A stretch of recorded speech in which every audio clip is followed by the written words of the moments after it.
కేవలం మైకుల ముందు మాట్లాడడానికి తప్ప పనిచేయడానికి పనికిరాడు అని నేషనల్ మీడియానే ఏ విధంగా గడ్డి పెట్టిందో మీరు చూశారు. మొత్తం దేశంలోనే మన రాష్ట్ర పరువుని ఈ మంత్రి గారు ఎలా తీశారో అందరూ చూశారు. ఇంకా సిగ్గు లేకుండా ఆయన అబద్ధాలు మాట్లాడుకుంటుంటే ఇలాంటి వాళ్ళని ఏం చేయాలో అర్థం కావట్లేదు. నాకు తెలిసి విదేశాల్లో అయితే ఇలా తప్పుడు వాగ్దానాలు చేసే వాళ్ళని, అబద్ధపు మేనిఫెస్టోలు ఇచ్చే వాళ్ళని, ప్రజల్ని మోసం చేసే వాళ్ళని ఎత్తి లోపలేస్తారు జైల్లో.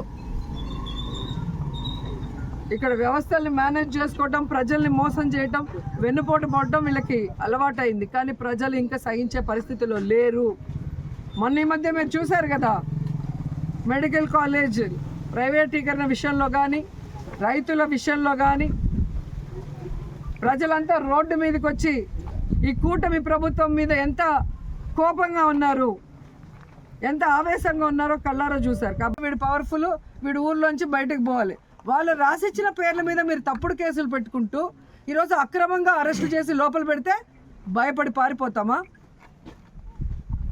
ఈరోజు కూటమి ప్రభుత్వం ఎంత వరస్ట్గా తయారైందంటే ఎక్స్ మినిస్టర్లు, ఎక్స్ ఎమ్మెల్యేలు, ఎక్స్ ఎంపీలు, ఐఏఎస్ ఆఫీసర్లు, ఐపీఎస్ ఆఫీసర్లు, వ్యాపారస్తులు ఎవ్వరూ లేదు. వాళ్ళకి నచ్చలేదు అంటే అక్రమంగా కేసు పెట్టడం, లోపలేయటం. ఇలా తెలుగుదేశం పార్టీ చెప్పినట్టు ఈరోజు చేస్తున్నారు. కాబట్టి పోలీస్ వ్యవస్థ ఎంత దిగజారిపోయిందో మొన్న కేంద్రం ఇచ్చిన ర్యాంకింగ్లో మీరే చూశారు. 36th ప్లేస్కి వచ్చింది. దీనికి చంద్రబాబు నాయుడు, హోంమంత్రి అనిత గారు సిగ్గుపడాలి. ఈ పోలీస్ వ్యవస్థ సిగ్గుపడాలి.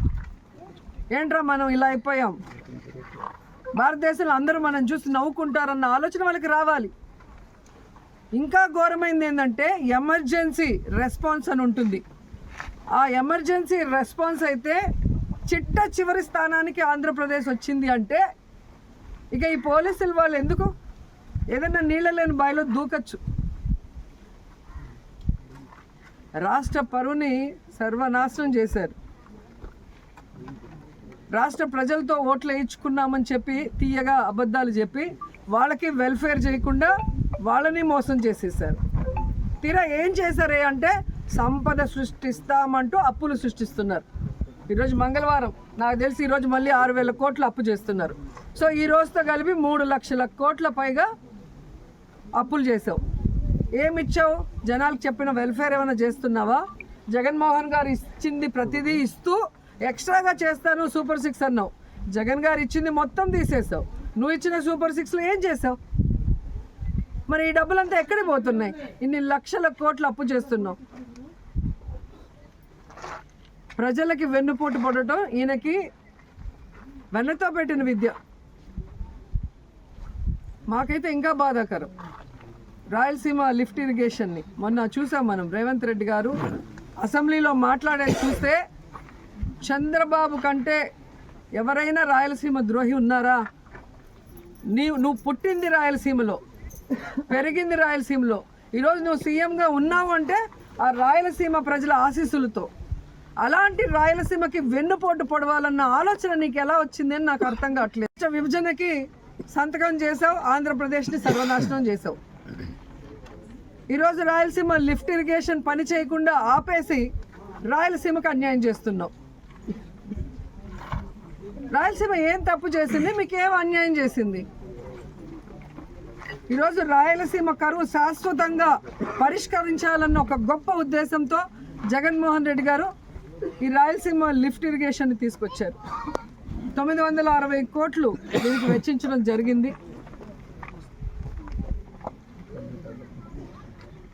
మన శ్రీశైలంలో వాటర్ని మన రాయలసీమకే కాదు, ముఖ్యంగా నెల్లూరు జిల్లాకు కూడా సాగునీరు, తాగునీరు ఇస్తారు ఆ ప్రాజెక్టు పూర్తయితే.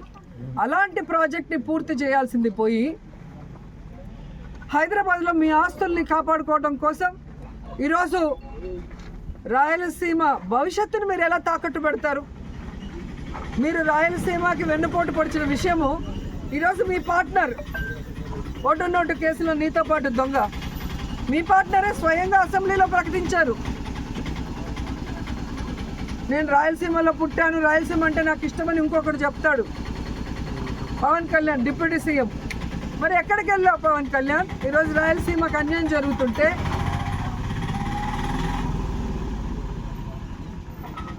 ఈరోజు రాయలసీమకు వెన్నుపోటు పోస్తుంటే చంద్రబాబు నాయుడు గారు ప్రశ్నించకుండా కత్తందిస్తున్నావా? దీనికోసమైనా నువ్వు పార్టీ పెట్టింది? దీనికోసమైనా నువ్వు కూటమిలో చేరింది? దీనికోసమైనా చంద్రబాబు నాయుడిని గెలిపించింది?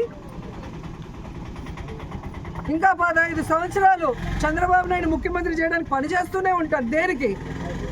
ఈ రాష్ట్రం అనేది లేకుండా, మ్యాప్లోనే ఆంధ్రప్రదేశ్ అనేది లేకుండా చేయడానికే ఆయనతో జత కలుస్తామని అడుగుతున్నా.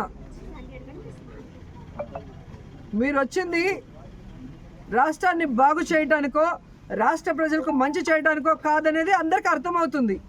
కేవలం కక్ష సాధింపులు, రెడ్ బుక్ రాజ్యాంగం అంటూ ఏ విధంగా విచ్చలవిడిగా అరాచకాలు చేస్తున్నారు, అన్యాయాలు చేస్తున్నారు, దోపిడీలు చేస్తున్నారు, ప్రజలందరూ గమనిస్తున్నారు.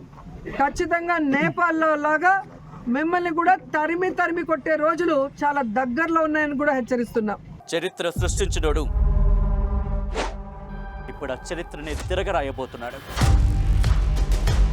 అబద్ధాల గోడల్ని బద్దలు కొట్టి నిజాలను రాగా మీ ముందుంచబోతున్నాడు. నిజమైన వార్తల కోసం వెంటనే డౌన్లోడ్ చేసుకోండి రా యాప్ని.